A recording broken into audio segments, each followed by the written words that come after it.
Hi everyone, welcome back to my channel. तो ये गांव का दूसरा दिन है, मतलब कि 23 तारीख सुबह के बज रहे हैं 7:30।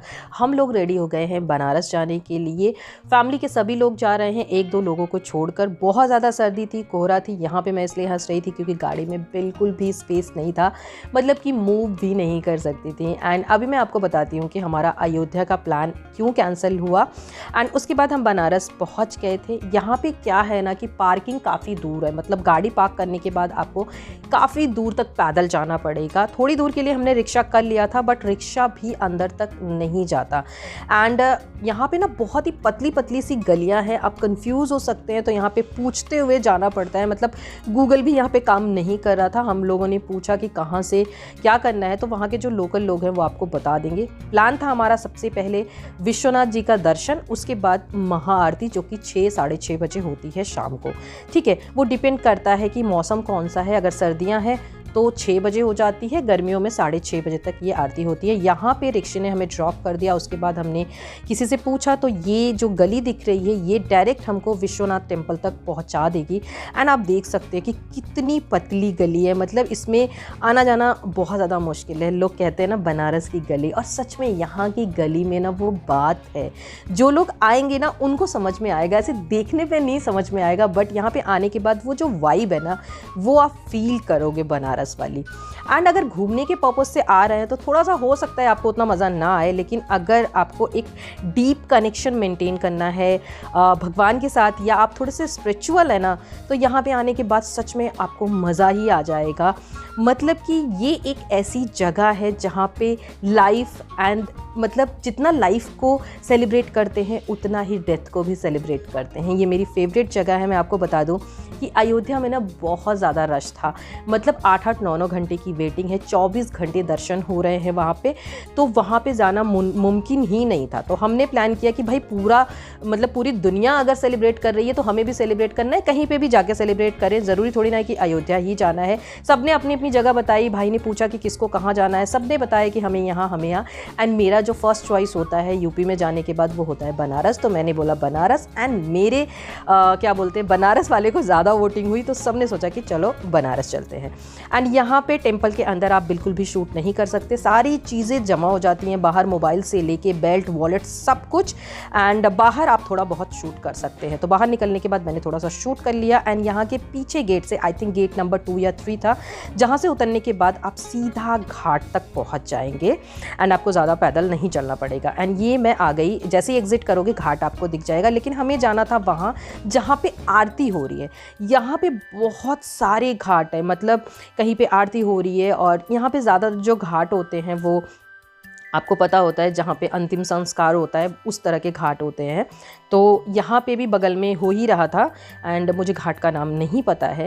एंड उसके बाद यहाँ पे मैंने इस तरह से सोचा थोड़ा सा आप लोगों को दिखा दूँ। अंधेरा बहुत था, मतलब यहाँ पे अभी बज रहे हैं 6, 5:30 या 6 बज रहे हैं, लेकिन सर्दी की वजह से ना अंधेरा जल्दी हो जाता है इस वजह से। एंड हो सकता है प्रॉपर आपको कुछ दिखे ना, बट मैंने कोशिश की है कि आपको जितना मैं दिखा पाऊँ उतना।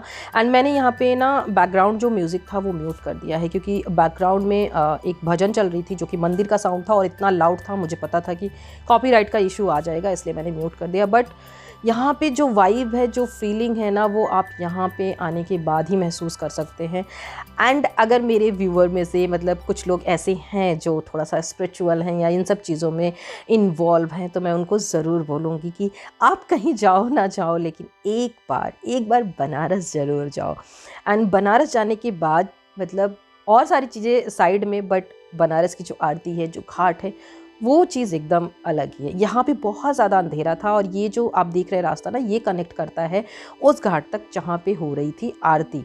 तो बहुत ही मुश्किल से ऊपर नीचे करके हम लोग जा रहे थे। एंड मेरे हाथ में मोबाइल भी था, मुझे नहीं पता चल रहा था क्या आ रहा है स्क्रीन पे क्या नहीं, बट मैंने सोचा कि मैं ऑन रखूँगी, देखती हूँ कुछ ना कुछ तो दिख ही जाएगा। एंड यहाँ से आपको दिख रहा होगा कि आरती का कितना दूर है। मतलब मैं इतना पैदल चली हूँ कि आप देख सकते हैं, मुझे स्वेटिंग हो रही थी, और फाइनली मैं घाट तक पहुँच गई और यहाँ पर आरती स्टार्ट हो चुकी थी।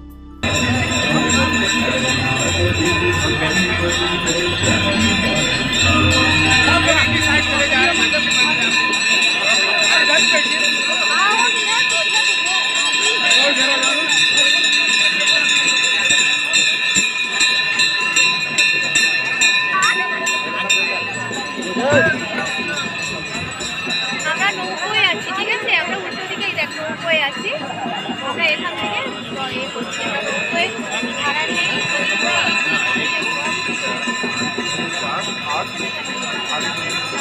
तुम्हारे वाले में सही आ रहा है बैक साइड में। आइए ले लेंगे हमारे देखना, ठीक है?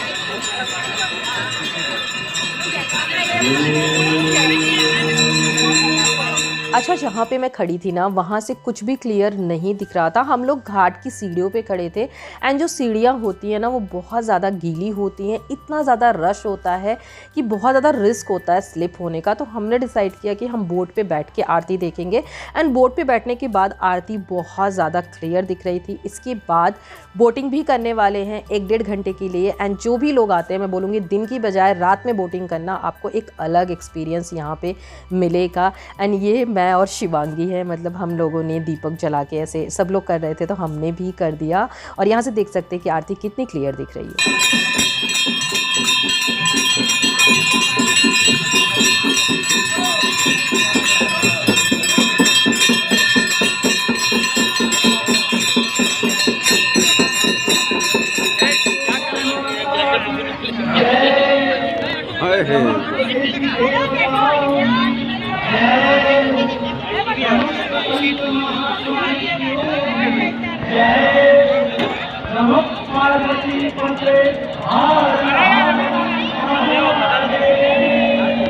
यहाँ से हमारी बोट जो है ना वो पीछे की तरफ जा रही थी, जिसकी वजह से आरती का साउंड धीरे धीरे आना बंद हो गया। सिर्फ बोट की आवाज़ cut cut cut cut cut cut आपको सुनाई देती और बहुत ही इरिटेटिंग होता है वो, जिसकी वजह से मैंने इसको म्यूट कर दिया एंड मैंने सोचा क्यों ना थोड़ी सी बातें कर ली जाए। तो जो लोग बनारस में रहते हैं या बनारस में आते जाते रहते हैं उनको तो सारी चीज़ें पता होंगी, बट मेरे कुछ व्यूअर होंगे जो शायद बनारस अभी तक नहीं आए हों या आना चाह रहे हों, तो सिर्फ मैं उनसे बातें करने वाली हूँ। तो यहाँ पर जब भी प्लान करना ना तो दिवाली के आसपास प्लान करना, क्योंकि दिवाली में बनारस की जो वाइब होती है ना वो बिल्कुल चेंज हो जाती है। एंड जब भी यहाँ पे आप आना ना तो इवनिंग का टाइम लेके ज़रूर आना, मतलब ऐसा ना हो कि दिन दिन में आए और चले गए। तो एक नाइट स्टे कर लेना यहाँ पे। जो शाम का टाइम होता है, जो आरती का टाइम होता है, वो आपको ज़रूर अटेंड करना है। एंड दिवाली के टाइम पे मैं हमेशा जब भी आई हूँ मैं दिवाली के टाइम पे ही आई हूँ। इस बार नहीं आ पाई थी, तो होता है ना कुछ चीज़ें आप प्लान नहीं करते, ऊपर वाला प्लान कर लेता है। इस बार नहीं जा पाई तो उसने खुद ही बुला लिया, मतलब कोई बिना प्लानिंग के ही बुला लिया। तो जब मैं दिवाली के टाइम पे आती हूँ और बोटिंग करती हूँ नाइट में ना, मतलब चारों तरफ दिए एंड 1.5 लाख लोग आरती कर रहे होते हैं। एंड उसके बाद जाके अभी जिस तरह से मैंने और शिवांगी ने नदी में दिए डाले थे, उसी तरह से दिवाली के टाइम पे आपको पूरी नदी में दिए दिखाई देंगे, मतलब पूरी गंगा में आपको ना वो दिखाई देंगे, ऊपर चांद आकाश में और उसके बाद जाके तारे। मतलब वो अलग ही एक होता है। आपको हो सकता है लगे कि मैं बहुत ज़्यादा एग्जैजरेट कर रही हूँ, बट मैं कुछ भी एग्जैजरेट नहीं कर रही हूँ। जो लोग भी थोड़ा सा स्पिरिचुअल होंगे ना उनको पता होगा कि क्या चीज़ है बनारस, ठीक है। एंड यहाँ से ना कुछ घाट वगैरह दिख रहे थे जहाँ पे अंतिम संस्कार होते हैं। बहुत सारे घाट थे बोट पे, एक होते हैं जो आपको समझाते रहते हैं ये वाला ये घाट है, ये वाला ये घाट है। इस घाट को मैंने इसलिए शूट किया क्योंकि ये मणिकर्णिका घाट है और जिसके बारे में मैंने बहुत ज़्यादा सुना है। आपने भी सुना होगा ज़रूर, कोई ना कोई इंस्टा पे रील आपको दिख गई होगी मणिकर्णिका घाट की। तो मैंने सोचा कि इसको मैं दिखाऊंगी ज़रूर, ठीक है। यहाँ पे आप आने के बाद ना अगर आप थोड़ा सा डीप थिंकिंग करते हैं तो आपको बहुत सारी चीज़ें मतलब रियलाइज़ होंगी कि लाइफ क्या है, कैसे है। मतलब मैं जब तक बोटिंग करती हूँ 1.5-2 घंटे तक, और जिस तरह से ये सारे घाट दिखाते हैं, ये अभी मंदिर आ गया फिर से वही मंदिर, मैं तब तक सारी चीज़ें दिमाग में चलती रहती हैं लाइफ के बारे में। सो अभी हम लोग वहाँ से निकल आए और आप देख सकते हैं कि मैं पूरा पसीने से भीग गई हूँ क्योंकि इतना वॉक करना पड़ता है, बहुत ज़्यादा वॉक करना पड़ता है। एंड पता नहीं, मुझे लगता है कि यहाँ पे मैं कैसे आके मुझ में इतना वो आ जाती है, ताकत आ जाती है कि मैं इतना वॉक कर लेती हूँ, अदरवाइज़ मेरे से इतना ज़्यादा नहीं चला जाता। उसके बाद हम पार्किंग तक आ गए थे, पार्किंग से हमने गाड़ी ले ली और घर के लिए निकल गए थे। इसके बाद मैंने कुछ भी शूट नहीं किया। And that's it for today's guys. Video पसंद आई हो तो लाइक कर देना, शेयर कर देना, चैनल पे नए हैं तो प्लीज़ सब्सक्राइब भी कर देना। मिलती हूँ मैं आपसे अपने नेक्स्ट वीडियो में, तब तक के लिए गुड बाय, टेक केयर, अपना बहुत सारा ध्यान रखना।